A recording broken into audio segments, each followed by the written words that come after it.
Thank you for listening. This course was created to help you succeed in your educational journey. Learn more at baremetalcyber.com, where additional podcasts, books, newsletters, and cool merchandise await. Let's get started. The story of infrastructure security begins with a dramatic shift from physical servers to virtualized and cloud platforms. In the past, provisioning a new system required weeks or months of ordering, shipping, and configuring hardware, and scaling meant investing heavily in physical data centers. Today, with cloud services, infrastructure can be spun up in minutes, resized in seconds, and distributed across global regions with little friction. Automation and elasticity have redefined how IT is delivered, empowering organizations to innovate faster than ever before. Yet this efficiency has introduced entirely new categories of risk. Instead of slow-moving hardware changes, we now face the possibility of rapid, large-scale misconfigurations or vulnerabilities spreading across environments almost instantly. Learners should see that the very qualities that make modern infrastructure powerful: speed, scalability, and automation are the same ones that expand the risk surface and demand new approaches to security. One of the clearest embodiments of this shift is the rise of infrastructure as code, or IAC. IAC replaces manual system configuration with machine-readable files that define how infrastructure should be built and managed. Popular tools such as Terraform, Pulumi, and Bicep enable teams to automate deployments and reduce the risk of human error. With IAC, consistency is easier to achieve, and environments can be recreated on demand. However, while automation reduces drift and inconsistency, it also magnifies mistakes. If a single template contains a vulnerability, that flaw may be replicated across thousands of systems instantly. Learners should appreciate that IAC offers both extraordinary efficiency and extraordinary exposure, making disciplined use of automation critical to modern enterprise security. The risks of IAC misconfiguration are amplified by the very speed that makes it so attractive. A poorly written rule in a template could open databases to the internet, disable encryption, or grant excessive permissions to service accounts. Because automation applies these settings at scale, errors that might have affected one or two machines in the past can now compromise entire fleets in seconds. Attackers understand this dynamic and often scan for environments where misconfigured cloud assets have been exposed. For learners, the lesson is clear. Speed and automation demand an equally rigorous culture of security checks and validation. Without safeguards in place, the advantages of IAC become liabilities, spreading vulnerabilities with unprecedented reach. Configuration drift presents another persistent challenge in infrastructure security. Drift occurs when manual changes are introduced into environments that are supposed to be managed exclusively by IAC templates. These changes may be small, such as adjusting a setting to troubleshoot an issue, but they create divergence between the intended and actual states of systems. Over time, drift undermines consistency and introduces blind spots for security teams, who may mistakenly believe environments are compliant when they are not.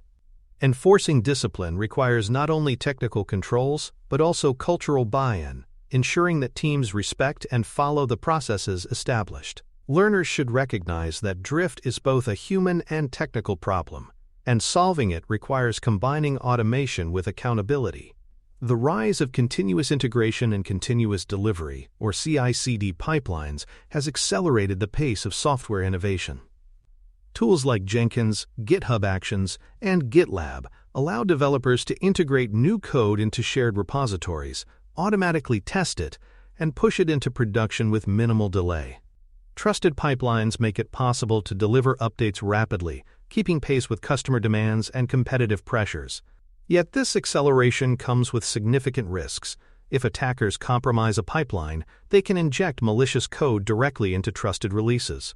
In this way, the very mechanism that delivers innovation can become the mechanism that delivers compromise.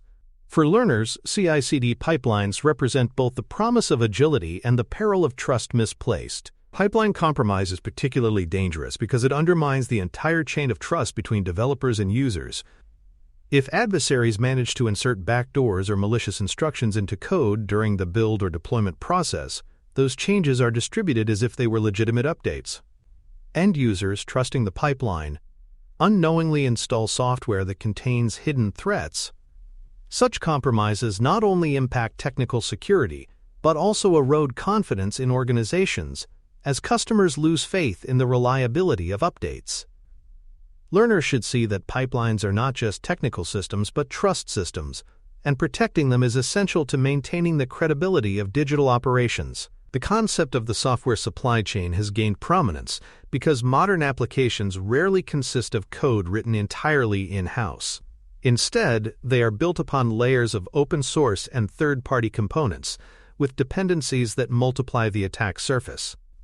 Each new library or package integrated into a system represents both functionality and risk, as vulnerabilities in those components become vulnerabilities in the entire application. The SolarWinds compromise demonstrated how infiltration at one point in the supply chain can ripple outward to affect thousands of organizations. More recently, the XZ backdoor incident highlighted how attackers may target under-resourced open-source projects to insert malicious code. Learners should recognize that the software supply chain is both an enabler of rapid innovation and a systemic point of fragility, requiring new ways of thinking about trust and defense.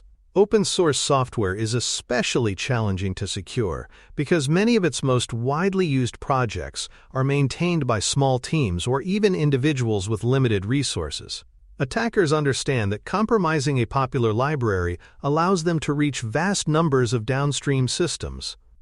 The Log4j vulnerability demonstrated this risk vividly as a flaw in a widely used logging library disrupted industries across the globe.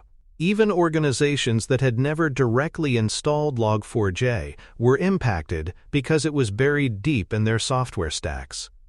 For learners, the lesson is sobering. Dependencies are often invisible until they fail, and defenders face enormous challenges in mapping and mitigating these cascading risks. This reality makes supply chain security a collective problem, not just an individual organizational one. Improving visibility into the supply chain is a key step toward resilience. The Software Bill of Materials, or SBOM, provides an inventory of the components that make up a system, making it possible to identify which dependencies are in use and where vulnerabilities may exist.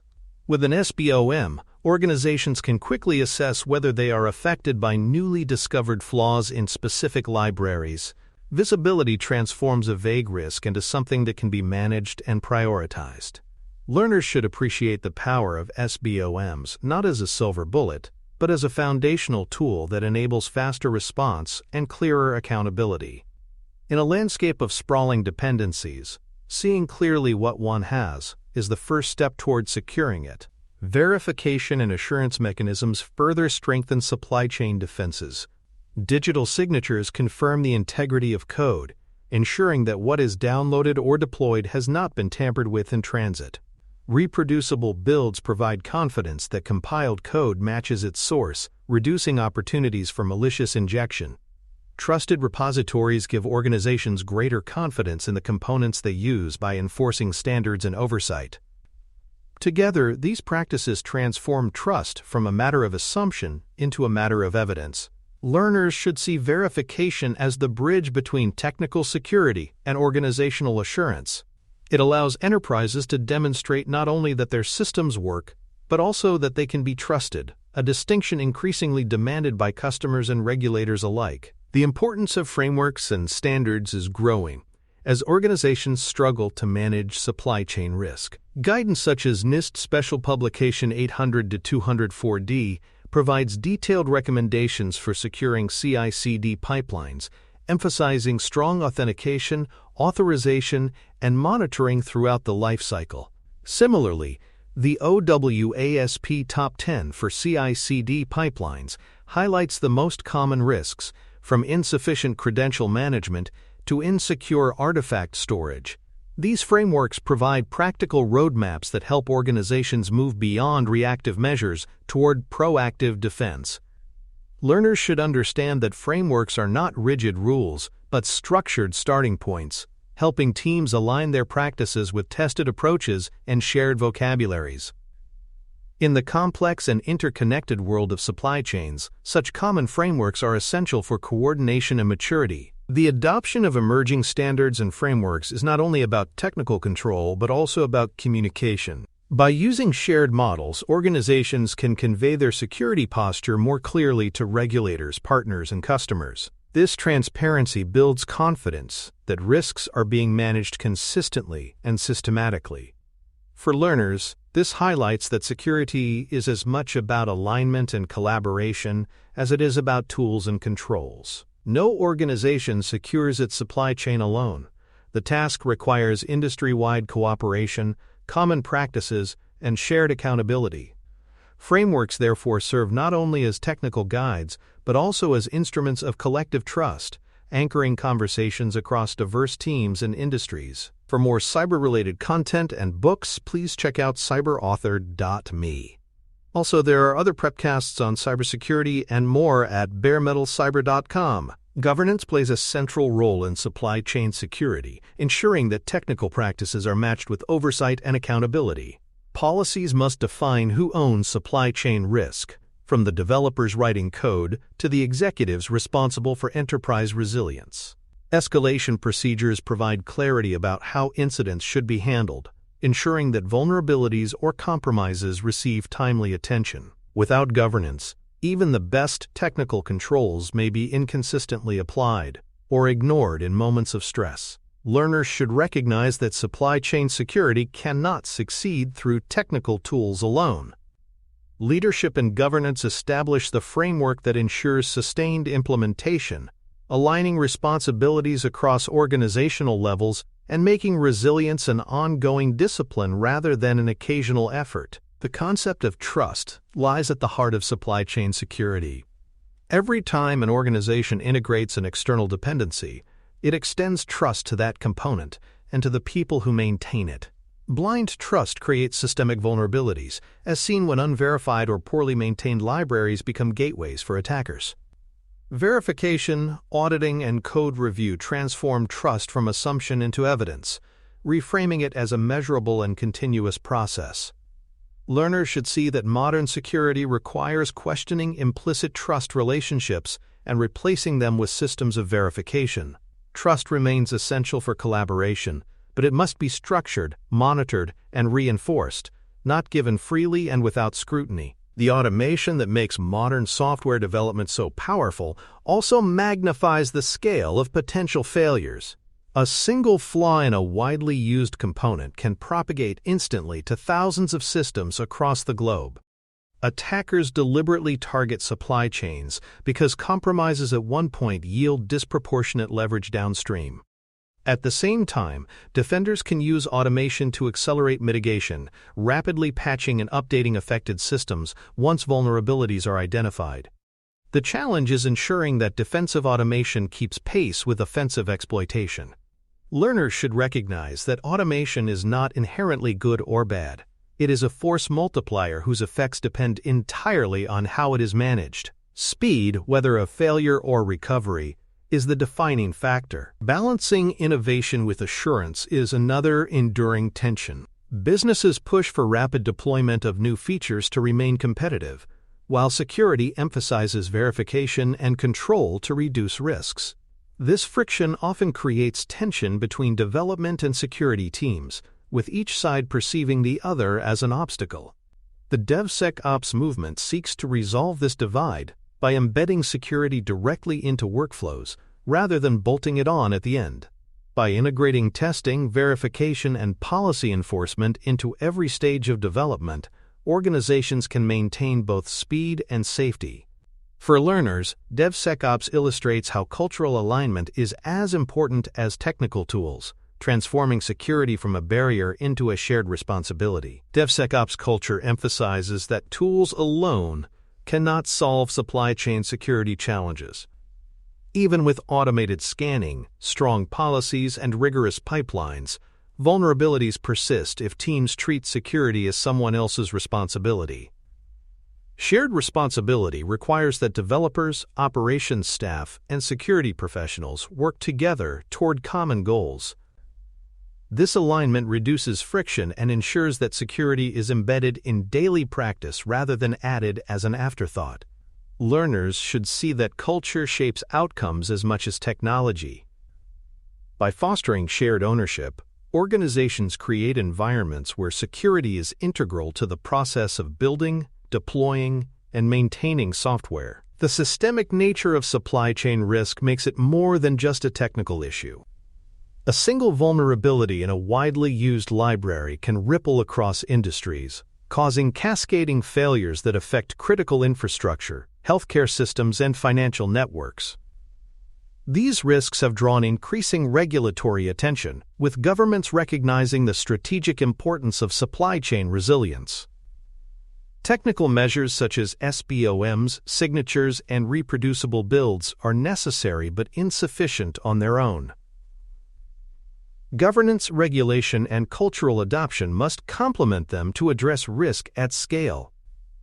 Learners should appreciate that supply chain security is not an isolated challenge but a systemic one, requiring coordinated responses that bridge technical and policy domains. High-profile incidents provide vivid lessons about the consequences of weak supply chain defenses.